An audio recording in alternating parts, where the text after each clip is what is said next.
আসসালামু আলাইকুম। আজকে আমি আমার ভিডিও বাবার উদ্দেশ্যে প্রকাশ করব। ফাদার, বাবা।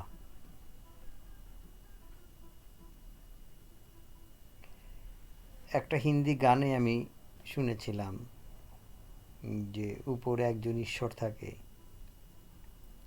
সেটা হচ্ছে ঈশ্বর আল্লাহ। নিচে একজন ঈশ্বর থাকে, সে বাবা। বাবা সবাই পূর্ণ বয়স্ক হিসাবে বাবাকে পান না, কিন্তু আমি আমার পূর্ণ বয়স্ক অবধি বাবাকে পেয়েছি।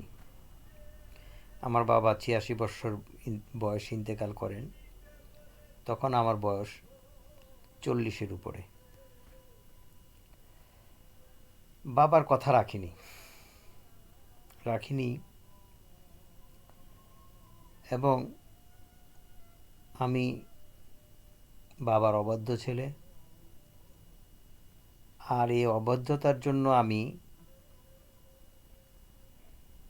খুব বেশি কষ্টে আছি তা বলবো না, তবে একটা অভাবে আছি। বাবা বলেছিলেন, তোমার 2 কন্যা, তাদেরকে নিয়ে দেশে চলে আসো, ডাল ভাত খাবে, তুমি ইংল্যান্ড ছেড়ে চলে আসো।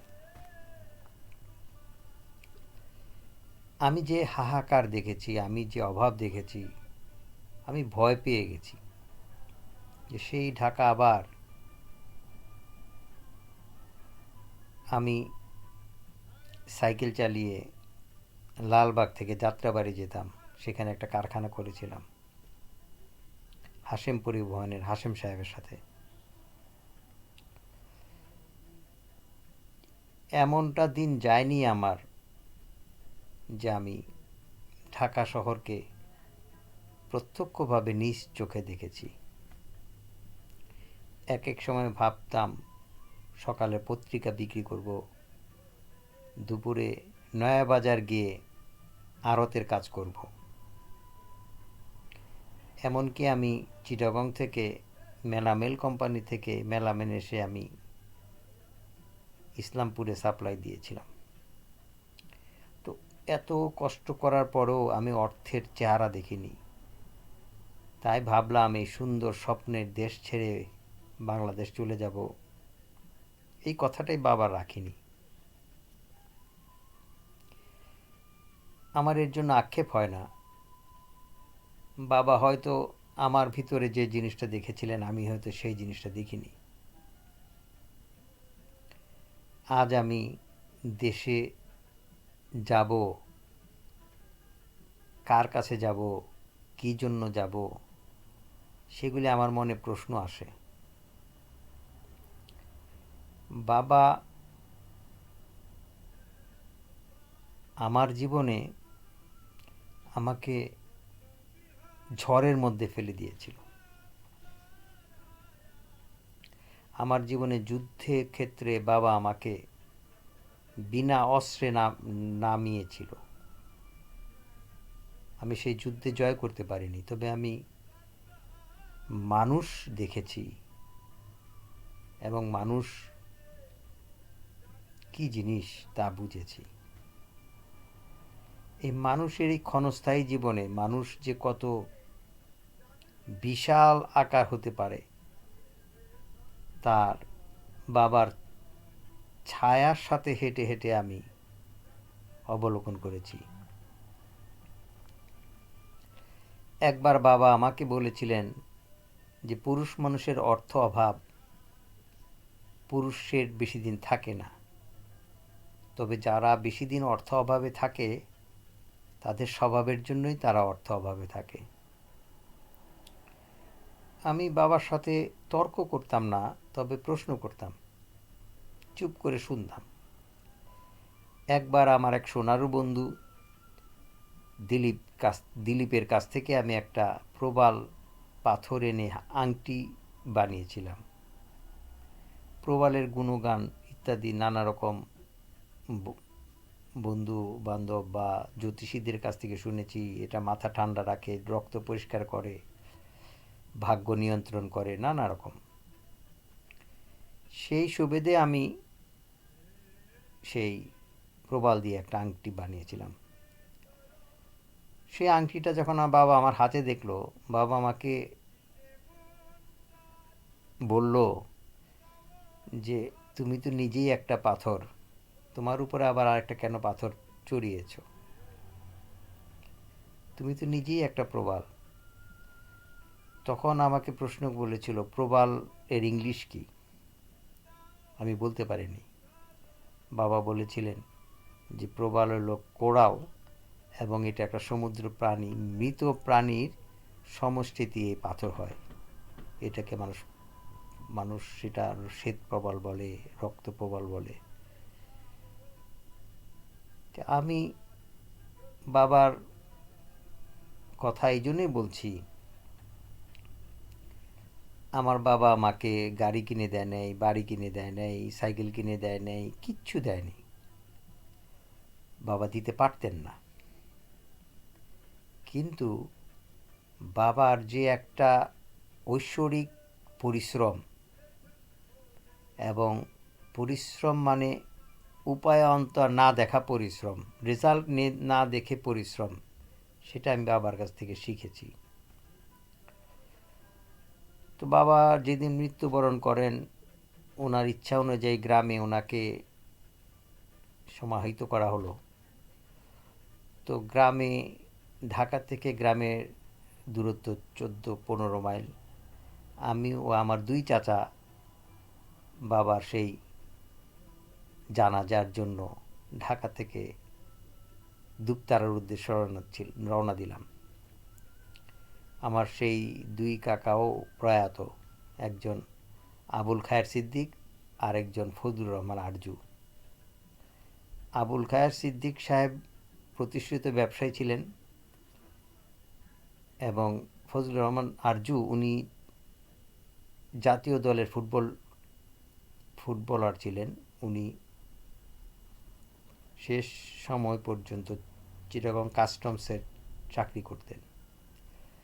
তো ওনারা সামনের সিটে বসা, আমি পিছনের সিটে বসা। তো বাবা সম্বন্ধে 2 ভাই আলাপ করছে, আমি শুনছি। ছোট চাচা বলতেছে মেজো চাচাকে যে আহা দাদা নাই, জানোস রে সিদ্দিক, দাদা আমাদের কোনোদিন মারে নাই, গায়ে হাত তুলে নাই। সিদ্দিক চাচা বলল যে দাদা মারবো কি, দাদার তো সামনেই যাইতাম না আমরা, মারবো কি। কিন্তু আরজু চাচা বলতেছিলেন যে না, কত ভাই কত ছোট ভাইদের কতভাবে শাসন করে, গায়ে হাত তুলে, কিন্তু দাদা, আমার বাবাকে ওনারা বড় ভাইকে দাদা বলতো, দাদা আমার গায়ে হাত তুলে নেই। তখন ছোট চাচা বলতেছেন মেজো চাচাকে, কয় জানো আরজু ভাই, দাদা একবার নারায়ণগঞ্জ থেকে ঢাকা হাইটে আসছে। তো সন্ধ্যার পরে বাসায় যখন উনি আসছেন, তখন দাদার মুখটা শুকনো দেখে বললাম যে দাদা আপনি কি এত পরিশ্রম করলেন, আজকে মুখটা মলিন। কয় না কিছু না। তো ছোটো চাচা আব্বার সাথে খুব ফ্রেন্ডলি ছিলেন এবং ছোটো চাচাকে আব্বা ছেলের মতো আদর করতেন। সমস্ত ব্যবসা বাণিজ্য সব ওনার হাতে বুঝিয়েছিলেন। তো ছোটো চাচাকে আব্বা বলতেছেন যে নারায়ণগঞ্জ থেকে ঢাকা হেঁটে চলে আসার কারণ কি সিদ্দিক জানোস? বলে না দাদা জানি না। নারায়ণগঞ্জের সমস্ত প্রসিদ্ধ বন্ধু আমার বন্ধু, প্রসিদ্ধ পয়সাওয়ালা লোক আমার সব বন্ধু। তো আমি ওই বন্ধুদের কাছে 10 টাকা চাইলাম না আমার আত্মসম্মানের জন্য, যে যাদেরকে আমি এত প্রতিষ্ঠিত করার জন্য সাহায্য করেছি, যাদেরকে বড় করেছি, যাদেরকে বন্ধু হিসাবে অনেক রকম সাহায্য সহযোগিতা করেছি, তাদের কাছে আমি হাত পাতি কীভাবে? আজ যদি আমার নারায়ণগঞ্জে কোনো গরিব বন্ধু থাকতো বা আমার সমকক্ষ লোক থাকতো বা মধ্যশ্রেণীয় লোক থাকতো, তাহলে আমি 10 টাকা চেয়ে বাস দিয়ে আসতাম। আমি যাদের কথাই মনে হলো তারাই দেখি এক একজন কোটিপতি। তো আমি আমার সম্মানটাকে ওদের কাছে না বিলিয়ে আমি হেঁটে চলে আসছি। এই সে আমার বাবা। ঢাকা থেকে নারায়ণগঞ্জের দূরত্ব প্রায় 22 মাইল। উনি সচিত্তে, মানে আগ্রহে, আনন্দে উনি ঢাকায় আসছেন। এটা এটা গল্প করার ব্যাপার না, এটা এটা বলার ব্যাপার। আমি আমার বাবাকে স্বচক্ষে দেখেছি, তাকে বুঝেছি, তার তার তার ফিলসফি জানি, তার উদ্দেশ্য সব কিছু বুঝে বোধগম্য। এই হলো একটা ব্যাপার। আরেকটা ব্যাপার বলি, আমি তখন মতিঝিলে রেগুলার যাতায়াত করি কোনো একটা ব্যবসার কাজ জন্য। তো মতিঝিলে যাওয়ার সময় প্রায় আমি প্রভিন্সিয়ালে বসে দই মিষ্টি খেতাম দুপুরবেলা। দুইটা কারণে। একটা কারণ ছিল প্রভিন্সিয়ালটার রাস্তার উপরে, আর ওখানে এয়ার কন্ডিশন ছিল, এবং ওদের দইয়ের দাম, মরণচাঁদের দইয়ের দাম কিছুটা সস্তা ছিল। তো আমি ওখানে দই আর মিষ্টি খাচ্ছি, এমন সময় দেখি আব্বার এক বন্ধু প্রফেসর মহিউদ্দিন সাহেব, উনি আরামবাগ থাকতেন, উনি রাস্তা মেইন রোড দিয়ে হেঁটে যাচ্ছেন ইলেকট্রনিক্স দোকানে। তা আমি ওই প্লেটটা রেখেই দরজার সামনে এসে কাকারে ডাকলাম, কাকা আসেন, কাকা আসসালামু আলাইকুম। তখন উনি আমাকে চিনতে পারেননি। উনি তো টিএনটি কলেজের প্রফেসর ছিলেন, ভাবছিলেন যে কেউ হয়তো একটা হবে। তো ওনাকে আমি ডেকে আরেক প্লেট খাবারের অর্ডার দিলাম, দই এবং মিষ্টি। চাচা খেলেন। খাওয়া দাওয়ার পরে আমার চেহারা দেখে বললেন, বাবা তুমি কে, তোমার নাম কি, তোমার বাবার নাম কি? আমি বললাম, চাচা আমার বাবার নাম চান মিয়া। আপনি প্রফেসর মোতার কাকা না? আপনার বাসা আমি গিয়েছি কয়েকবার আব্বার চিঠি নিয়ে। হ বাবা, আমি প্রফেসর মহিউদ্দিন। যাক, সেই কথা আমি ভুলে গেছি। তো জনৈক কোনো এক রবিবারে আব্বা ওইখানে পূর্ণিমা সাহিত্য বাসর নামে একটা অনুষ্ঠান হতো। সমস্ত কবি, সাহিত্যিক, ব্যবসায়ী, নানা রকম ভদ্রলোকরা মহিউদ্দিন চাচার বাসায় বিকেলে চায়ের চক্রে আড্ডা মারত। সেখানে আমিও উপস্থিত। আব্বার উদ্দেশ্যে মহিউদ্দিন চাচা বলতেছিলেন যে, চাঁদ, তুই যদি মারা যাস, এই জগৎ চাঁদকে হারাবে না।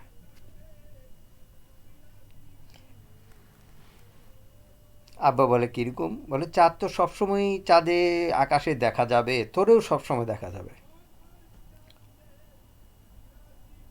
উদ্দেশ্য, চাচা বলছেন যে তোর ছেলে একদিন দুপুরবেলা বড় তৃষিত, গরম তৃষ্ণায় আমার বুক ফেটে যাচ্ছিল, তোর ছেলে আমাকে হোটেলে ডাকিয়ে পানি খাওয়ালো, দই খাওয়ালো, মিষ্টি খাওয়ালো। আমি মানা করতে পারিনি। তো মিষ্টি খাওয়ার পরে যখন আমি ছেলেটাকে জিজ্ঞেস করলাম, তোমার বাবার নাম কি, তখনই সে ভাবছিল এটা চাঁদের ছেলে। মানে কথাবার্তা, চেহারা, কালো রং, গায়ের চেহারা সব কিছুই বুঝতে পারতেছেন উনি আমার বাবা, আমার বাবার নাম। তবুও জিজ্ঞেস করলেন। আমি বললাম, আমার বাবার নাম চাঁদ মিয়া।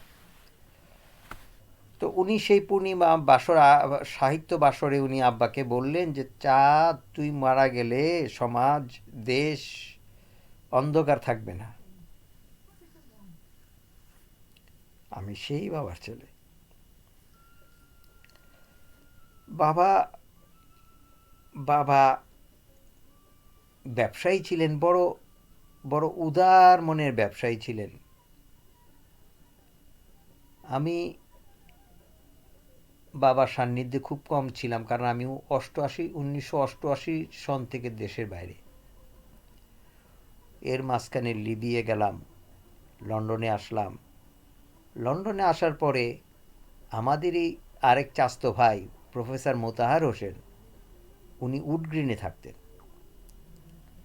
তা আমি প্রতি রবিবারেই দাদার বাসায় যেতাম। আমার এলাকা ছিল ইস্ট লন্ডন, ওনার ছিল ওয়েস্ট লন্ডন।